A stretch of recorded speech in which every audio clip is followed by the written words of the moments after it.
Brexit के कारण जो है दुनिया भर के बाजार गिर रहे हैं, उथल-पुथल मच रही है और मीडिया में सबकी बहुत बात हो रही है। तो ब्रेक्जिट क्यों बुरा है, क्यों अच्छा है, उसके बारे में आज हम बात करते हैं। तो पहले हम यूरोपियन यूनियन को समझते हैं, वो क्या है। यूरोपियन यूनियन जो है यूरोप के देशों का एक ग्रुप है और जो देश इस यूरोपियन यूनियन के मेंबर हैं वो आपस में फ्री ट्रेड कर सकते हैं, एक दूसरे के साथ बिजनेस कर सकते हैं और जो यूरोपियन यूनियन के मेंबर्स देश हैं उस देश के लोग जो है एक दूसरे के देश में कहीं भी जाकर रह सकते हैं, बिजनेस कर सकते हैं, काम कर सकते हैं। तो ये तो है यूरोपियन यूनियन और इसका बेनिफिट ये है कि फ्री ट्रेड कर सकते हैं। अब जैसे कोई दूसरा देश है, अब इंडिया को अमेरिका से बिजनेस करना है, अमेरिका को इंडिया से करना है, तो वहाँ पे इंपोर्ट ड्यूटी, एक्सपोर्ट ड्यूटी और ये फलाना ठिकाना देना है। पर फ्री ट्रेड होने के कारण यूरोपियन यूनियन के देश आपस में एक सस्ते लेवल पे बिजनेस कर पाते हैं। अब जब इतना बेनिफिट है इसका, तो फिर क्यों इंग्लैंड के लोग, ब्रिटेन के लोग यूरोपियन यूनियन से अलग होना चाहते हैं? तो अलग होने के भी कुछ कारण हैं।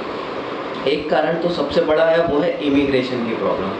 तो जैसा हम जानते हैं कि यूरोप के कुछ देशों की हालत ठीक नहीं है, जैसे ग्रीस है, स्पेन वगैरह है, तो वहाँ के लोगों को जॉब्स नहीं मिल रहे हैं। अब क्योंकि यूरोपियन यूनियन के लोग एक दूसरे के देशों में जाके काम कर सकते हैं तो वो ब्रिटेन में जा रहे हैं, बस रहे हैं। तो उसके कारण क्या हो रहा है कि ब्रिटेन के लोगों के जॉब्स कम हो रहे हैं और इमिग्रेशन बढ़ रहा है। तो ये एक बहुत बड़ा रीज़न है कि क्यों ब्रिटेन के लोग जो है यूरोपियन यूनियन से जाना चाहते हैं। दूसरा कारण ये है कि जैसे कुछ देश, जैसे अभी ग्रीस जो है वो दिवालिया होने की कगार पे था। जब इस तरह के देशों में प्रॉब्लम होती है तो पूरे यूरोपियन यूनियन के जो लोग हैं इनको बेल आउट पैकेज देना पड़ता है, उनको मंदी से उबारने के लिए। तो जिस देश के साथ कोई प्रॉब्लम नहीं है, कुछ नहीं है, फिर भी उसको दूसरे की मदद करनी पड़ती है क्योंकि वो सब यूरोपियन यूनियन के मेंबर हैं।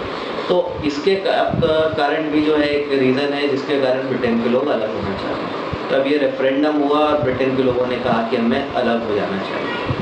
तो अब इस अलग हो जाते हैं तो इनके बिजनेस पर क्या फ़र्क पड़ेगा? तो जैसे फ्री ट्रेड चलता है तो बिजनेस काफ़ी इजीली होता रहता है, पर जब अलग हो जाएंगे तो एक सेपरेट कंट्री का जो दूसरे बिजनेस होता है उसी तरीके से होगा, उसका एक्सपेंसेस बढ़ जाएगा, import tax, import duty, export duty और ये टैक्स वैक्स देने पड़ेंगे। तो उसके कारण बिजनेस कॉस्टली होगा और बिजनेस जब कॉस्टली होता है तो कई बार चांसेस होते हैं कि हम ब्रिटेन में क्यों बिजनेस करें जबकि हम दूसरे देशों में कर लेते हैं। ब्रिटेन में अब मुश्किल हो रहा है तो ब्रिटेन की इकोनॉमी जो है उस पर एक नेगेटिव असर होने की उम्मीद है और इसके कारण जो है उनकी करेंसी जो है काफ़ी गिर रही है, नीचे जा रही है, तो वो भी एक रीज़न है। तो ओवरऑल ब्रिटेन की इकोनॉमी पर इसका नेगेटिव असर हो रहा है। अब ब्रिटेन में जो इन कंपनीज़ का बिजनेस ज़्यादा है उन कंपनीज़ के बिजनेस पे भी असर हो सकता है। तो जैसे टाटा मोटर्स, मदरसन, सुमी, इनके शेयर्स काफ़ी ज़्यादा गिर गए, आईटी कंपनियों के शेयर काफ़ी ज़्यादा गिर गए क्योंकि इनका काफ़ी बड़ा हिस्सा रेवेन्यू जो है वो ब्रिटेन से आता है। तो अब अगर ये चीज़ होती है तो टाटा मोटर का अगर ब्रिटेन में प्लांट है, वहाँ से वो मैन्युफैक्चरिंग करते हैं, उन्हें फ्रांस में भेजना है, जर्मनी में गाड़ी भेजना है, तो उन्हें एक्सपोर्ट ड्यूटी देना है, इम्पोर्ट ड्यूटी देना है, तो उसके कारण उनका ओवरऑल कॉस्ट जो है वो बढ़ जाएगा। तो ये चीज़ जो है नेगेटिव है कंपनी के लिए, इसी तरह से मदर सुमीज के लिए भी नेगेटिव है, आईटी कंपनीज के लिए भी नेगेटिव है। तो उनको भी अब अलग अलग देशों के लिए वीज़ा वगैरह पे खर्चा ज़्यादा करना पड़ेगा। तो ये सारी चीज़ें जो है वो नेगेटिव हैं आईटीज़ के लिए, ऑटो के लिए और कुछ फार्मा कंपनीज के लिए, इन सब के लिए। तो क्या ये इतना ज़्यादा नेगेटिव है कि इनके शेयर जो है और गिराते जाओ, बेचते जाओ? ऐसा भी नहीं है। तो हम समझते हैं ऐसा क्यों नहीं है। तो जैसे टाटा मोटर्स की मैं बात करूं तो वो उनकी जो JLR कार है उससे वो मेन बिजनेस करते हैं। तो इस एग्जिट होने के कारण जो है इनका कॉस्ट बढ़ेगा। अब कॉस्ट बढ़ा तो अगर ये कॉस्ट जो बढ़ा है वो कस्टमर को पास कर देते तो कोई प्रॉब्लम नहीं है। तो थोड़ी सी उन्होंने प्राइसिंग बढ़ा दी, प्रॉब्लम सॉल्व, तो और कोई इशू नहीं है। तो ठीक है, इस तरह से अगर कंपनियां जो है अपने कॉस्ट को एंड कस्टमर पर पास कर देती हैं तो उनके बिजनेस पे कोई खास असर नहीं होगा और जहाँ तक है यही चीज़ होगी।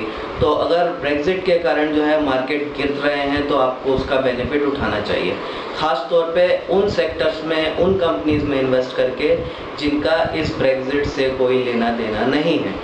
एग्रीकल्चर है, डिफेंस है, FMCG है, बहुत सारे ऐसे सेक्टर हैं जिनका इस चीज़ से कोई लेना देना नहीं है, जिनके बिजनेस पर इस चीज़ का कोई भी असर नहीं है, पर फिर भी क्योंकि जब पैनिक सेलिंग चलती है तो वो भी गिर जाते हैं।